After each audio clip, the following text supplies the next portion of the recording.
Hello YouTube, my name is Tyler, and this is going to be the second half of my December wrap-up. I'm expecting this to be kind of the same as the first half, 3 or 4 books in the back half of December. I haven't finished anything since 13th of December. It is now January 20th, and I finished something last night, but this is my first check-in about it, so a week-ish between books, which kind of rare for me at this point, but it is what it is. I finished listening to The Gates of Europe, A Brief History of Ukraine, or something like that, by Serhiy, something with the P, I can't remember his last name. And it is what it is, the history of Ukraine. I only gave it 3 stars. I think it was a little bit of a mix of things. One, my brain is just like mush. Like, I am just struggling. I'm on the struggle bus this month. So I think part of it was just like, I couldn't get my brain to focus on this. And then the second thing is this is like a straight up history book. I mean, I typically do not read a lot of just straight history. I read about the history of things, but typically they tend to be more in like a political context or a sociological context, something like that. And it's not just like, here's the entire rundown of a country. And this, I mean, there is a lot of history in Ukraine. And it was a lot of history that I had no grasp of, really. There's a lot of like religious stuff that goes on, and growing up in the South, I really have no grasp on Catholicism and Orthodoxy in general. Like, I know very little about it already, and that's kind of like what the religious schism has to do with in Ukraine. The break off of like Eastern and Western Christianity. So there's that. There's some language stuff going on. There is, I mean, this goes back to like, I think the 1500s, 1400s, like it's way back. And that's also a time period I struggle with. So there's just like so much, and it's not my typical type of book. So it was only like 3 stars for me, but I don't think it was a bad book necessarily. I think it was more so, just not a good book for me at this very moment. So, yep, that's it. So, yeah, I will leave it at that. I will talk to y'all later. Bye. Hello, it is December 21st. I just finished filming a video and I wanted to check in because I did finish a book last night. I finished reading The Beauty, Volume 1 by, who is this by? Jeremy Hahn, Jason A. Hurley, and John Roche. So this is a book about a STD that turns people beautiful. And so this brand new STD has like gone, I mean, it's like rampaging through society because people are like actively trying to get it. And then it might not be so harmless as people were thinking, and it kind of evolves into like a whodunit, who's trying to hide this information type of deal. The first issue was really interesting. I thought it was going to be like an interesting like pandemic horror book, but as it got more into the like detectives trying to find the scientist and the organization and yada yada yada, and kind of getting a cure to the disease and things like that, I got less invested and less interested in it. So it ended up being a 3-star for me. Honestly, I had forgot I checked it out. I had opened Hoopla the other day to see if there was like a graphic novel I could read, and I had already checked this out and it was due tomorrow. So I ended up reading it in 2 days. It was only 6 issues. It was a pretty quick read. So, I mean, it was fine. I didn't have any problems with it. It was just all right. So I've read one physical book with my eyeballs this month. Yeah, that's really all I have to say. I'll check in if I finish any other books this month. Bye! Hello. It is still December 21st. It's late. I'm gonna be going to bed soon, but I just finished Putin's Trolls by Jessica Aro. She is a Finnish journalist, and she covers talking about Russian misinformation in cyberspace. Why did I phrase it that way? I don't know. It was a fine book. I gave it 3.5, so it got rounded up to 4 on Goodreads.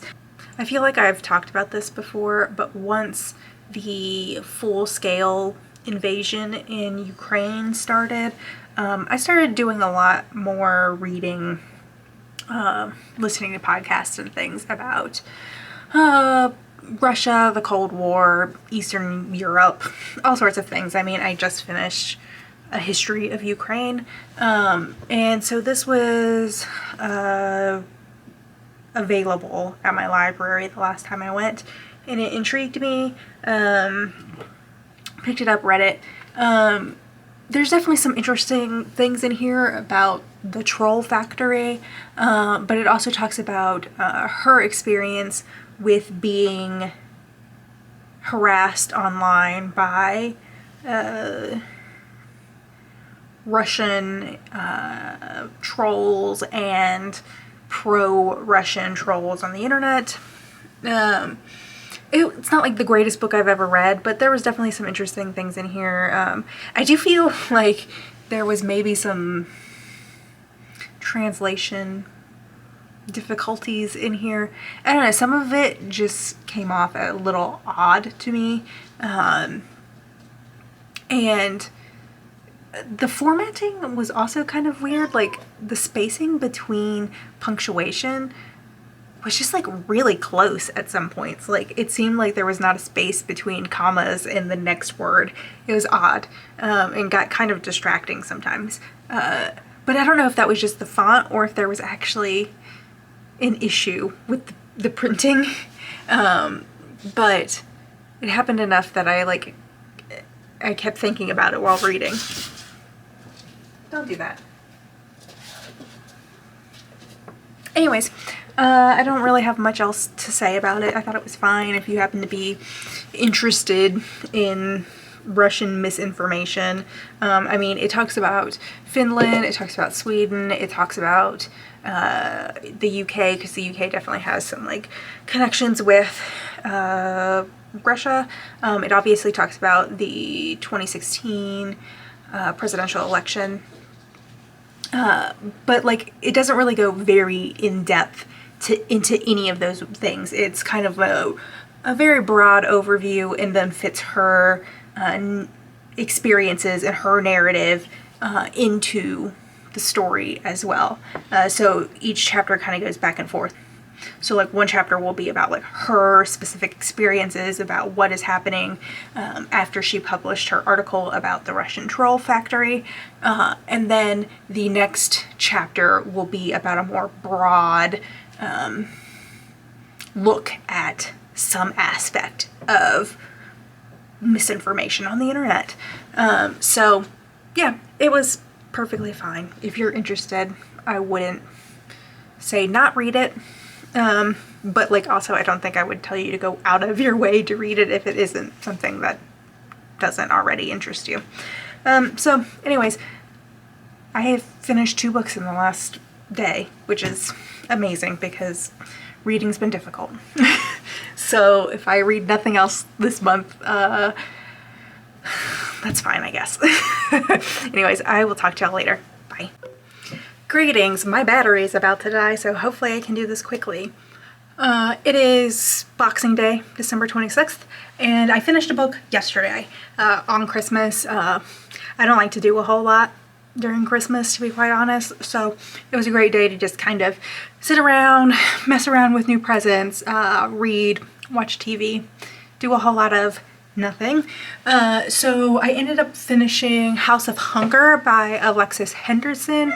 Honestly, I think I read like 2/3 of this book in one day yesterday. Unfortunately, like it did not work for me. I finished it late last night because I just knew if I had stopped, I wasn't going to pick it up again. I'll read my review, and then since I finished it late last night, I also read some reviews on Goodreads. My review was 2 stars. I said, I really loved The Year of the Witching, and while I found Henderson's writing just as compulsively readable in this book, it just did not work for me. So yeah, it was really easy to read. And there was a point where I did want to keep reading, but the closer I got to the end, I realized like there was never going to be the increase in tension or suspense or any of those things that I was hoping for. I just kept reading because I was thinking something was going to happen, and then like stuff happened. There was things going on, but it never like just reached that tense level for me. So that was my review. It was just a really short review because I finished it late last night. I found a review though while looking through Goodreads that I felt really summed up a lot of my feelings about it as well. This was a 3-star review by Mina Reads. This book has a great premise, and it is very compulsively readable, but I unfortunately can't say that I loved it.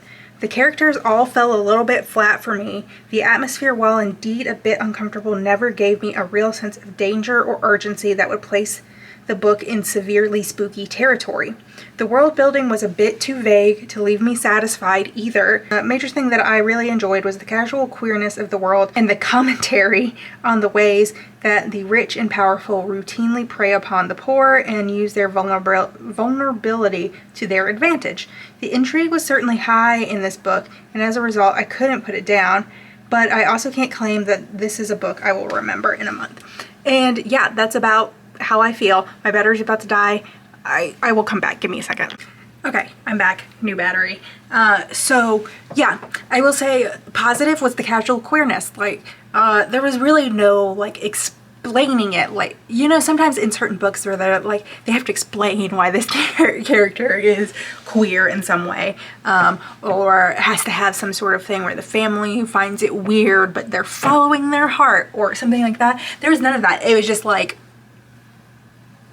there. It was just the text. It was what it was. There was no like having to explain it.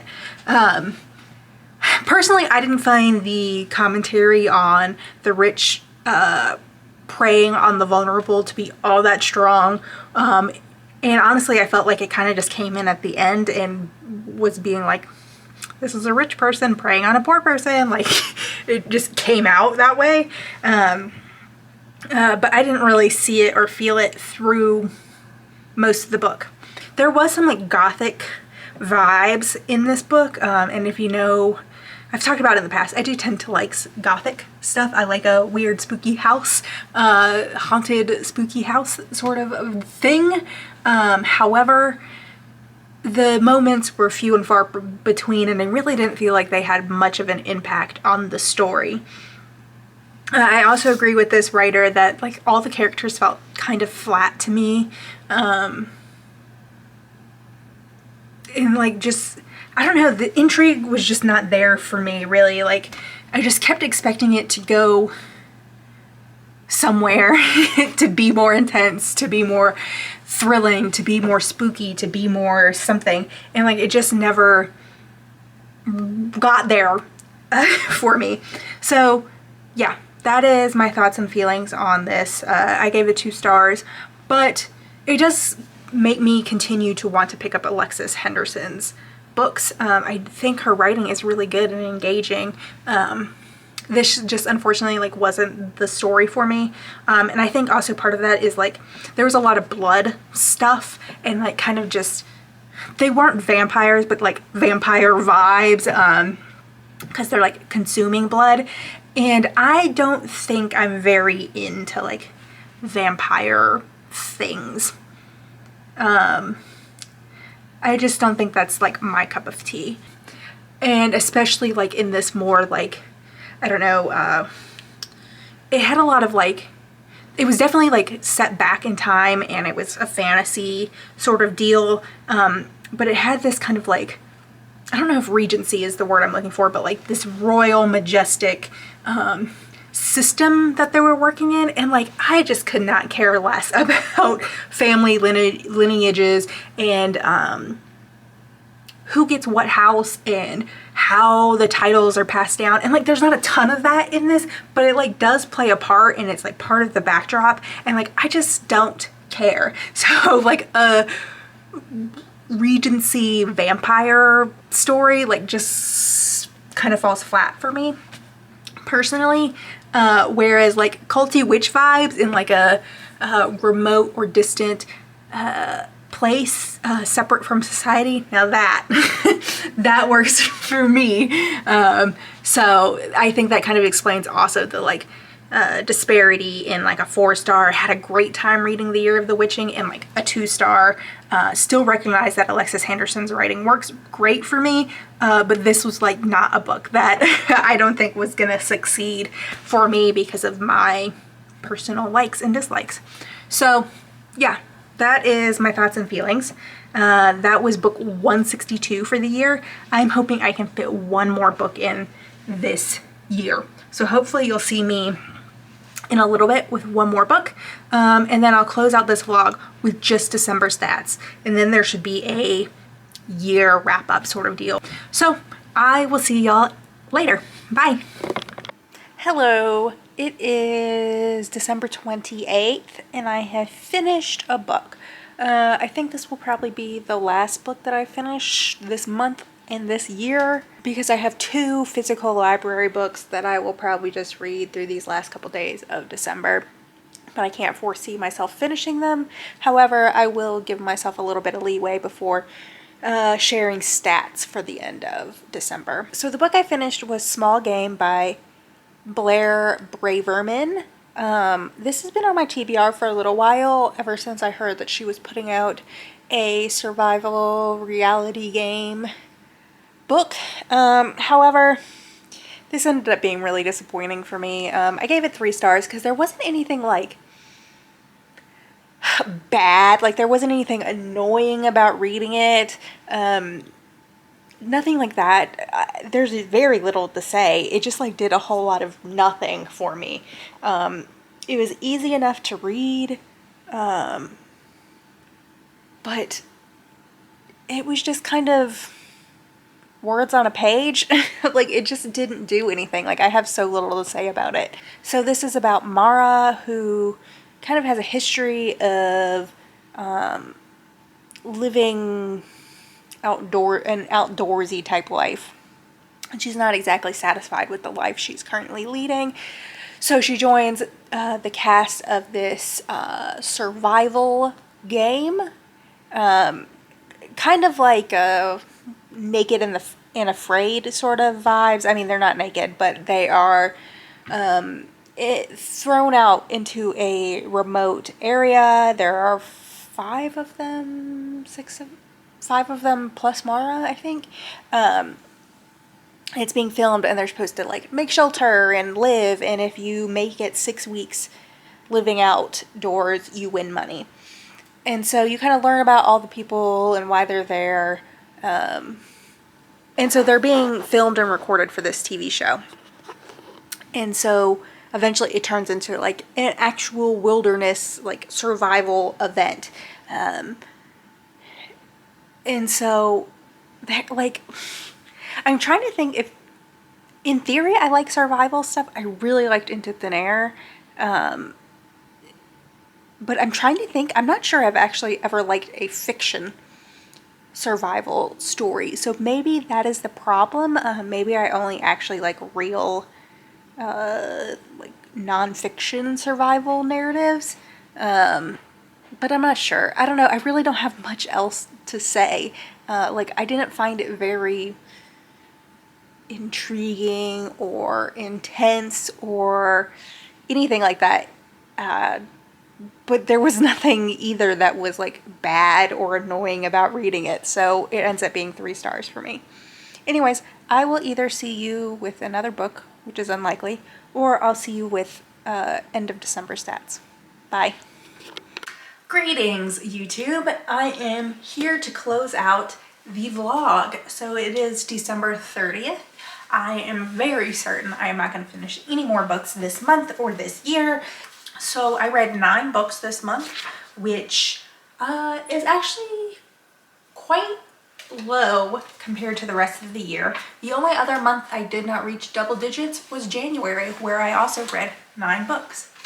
So the books I read this month were Robert E. Lee and Me, A Southerner's Reckoning, with The Myth of the Lost Cause by Ty Sidgley, and I gave that 3 stars.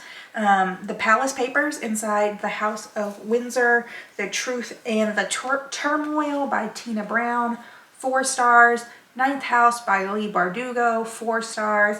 Life After Death by Damien Eccles, 3 stars. The Gates of Europe, A History of Ukraine by Serhiy Plokhy. I forgot. I needed to look up how to pronounce his last name. Whoops. The Beauty, Volume 1 by Jeremy.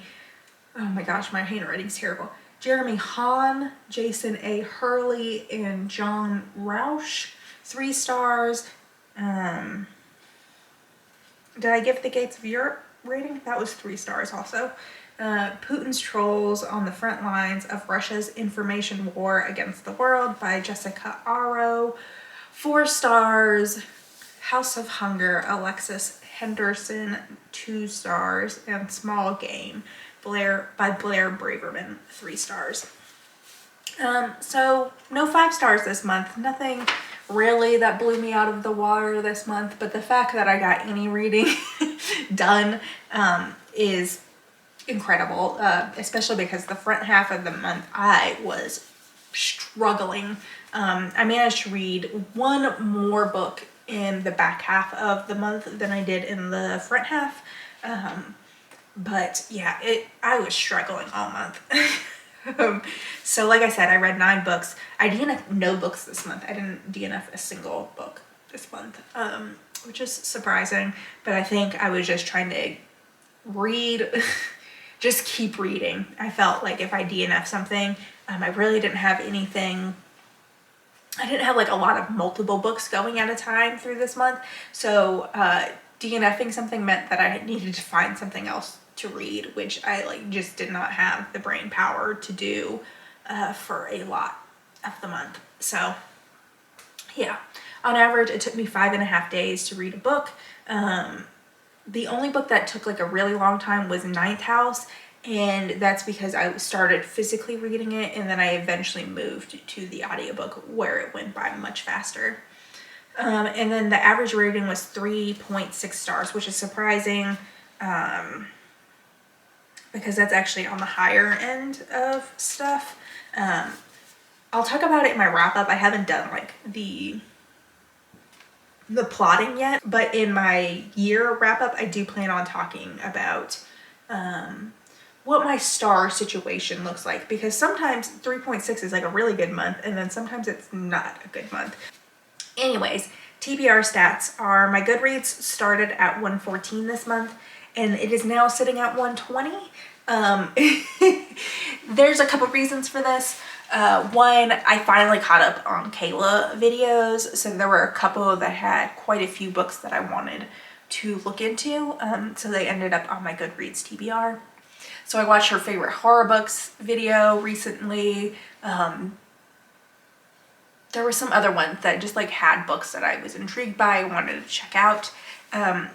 The other thing was I updated my physical TBR shelf and made sure all the books that I physically owned were also on my Goodreads shelf.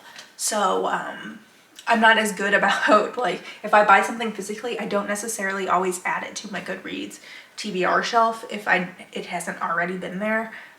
So I just went through and made sure all those books were on my Goodreads shelf as well. So that added to the number. So I'm starting out 2023 in the same spot that I started 2022, which is kind of ridiculous because I've read like 160 some odd books this year. So that's ridiculous. anyways, my physical TBR did go down one single book. It went from 19 to 18. I'm not really sure what the physical book I read this year that was on my shelf was. Looking at it, I don't know these books, so maybe last month I was out or something. Not really sure. Yeah, because again, I'm looking at last month's books, and none of those were books I owned either physically. So I accidentally counted, maybe I counted the library book accidentally or something, because I did keep my library books with my priority physical TBR books on the same shelf, so I accidentally discounted, which is why I will be writing down my list of physical books in my my reading journal for next year, so I can stop accidentally counting the wrong books. Anyways, so there's that. That might go up a little bit just because I am probably going to run out to the local bookstore today. I have some errands to run, and I have a $50 gift card burning a hole in my pocket to the local bookstore. So yeah, I don't know. That one might change a little bit. Anyways, so that's what I read in December. I guess I need to talk about favorites and least favorites. I guess House of Hunger was my least favorite because it was the only 2-star book that I read this month.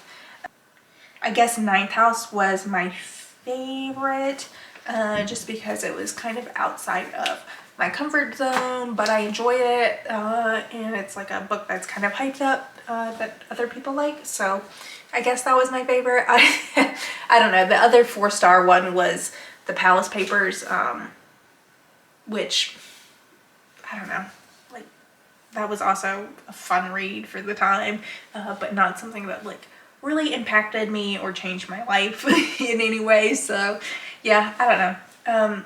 Anyways, I will close the vlog here. Next week should be, like, my 2022 wrap-up, talking about favorite books overall through the year, stats, things like that.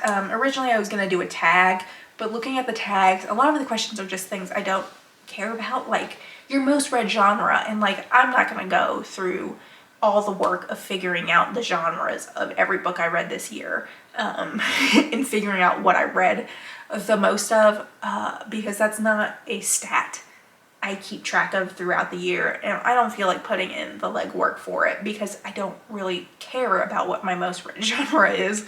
So I'm probably just going to kind of talk about what I want to talk about in the wrap-up. And will probably actually be kind of similar to what my wrap-up was, which I think was maybe my first video on this channel, where I'm just sitting and talking about books I liked and didn't like, and things that stick out to me. So that's what next week's video should be. I also posted a short last week. It's today that I am recording it. I'm wearing the exact same outfit, but you will be seeing this after I have posted it. But I posted a short talking about a readathon I am doing in January called Jeffuary 2023. So if you feel like reading books about or written by people named Jeff or Jeffrey, feel free.